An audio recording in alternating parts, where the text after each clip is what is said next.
नमस्कार, मी रुशाली यादव सारंग। या बुलेटिनच्या सुरुवातीला आजच्या दिवसातली सर्वात मोठी आणि महत्त्वाची बातमी आहे मराठी भाषेला अभिजात भाषेचा दर्जा मिळाल्याची। मराठी भाषेला अखेर अभिजात भाषेचा दर्जा मिळालाय आणि या संदर्भात केंद्र सरकारने मोठा निर्णय घेतलेला आहे।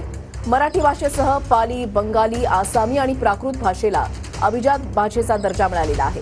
अनेक वर्षांची महाराष्ट्राची मागणी अखेर मान्य झालेली आहे। माय मराठीला अभिजात भाषेचा दर्जा। केंद्रीय मंत्रिमंडळाच्या बैठकीत मराठी भाषेला अभिजात भाषेचा दर्जा देण्यात आला।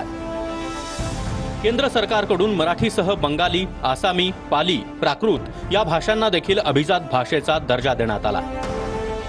भाषेचा इतिहास अतिप्राचीन स्वरूपाचा म्हणजे 1500 ते 2000 वर्ष जुना असायला हवा। मराठीला अभिजात भाषेचा दर्जा मिळावा याच्या संशोधनासाठी 2012 मध्ये रंगनाथ पठारे यांच्या अध्यक्षतेखाली समिती स्थापन केली होती।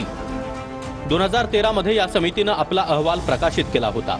महारठ्ठी, महरठ्ठी, मराठी, मराठी असा मराठीचा उच्चार बदलत गेल्याचा अहवाल सादर केला। महाराष्ट्र प्रदेश अस्तित्वात येण्याच्या फार पूर्वीपासून मराठी भाषा प्रचलित होती। मराठी भाषा 2500 वर्ष जुनी असल्याचे पुरावे देखील रंगनाथ पठारे यांच्या अध्यक्षतेखालील नेमलेल्या समितीने सादर केले होते।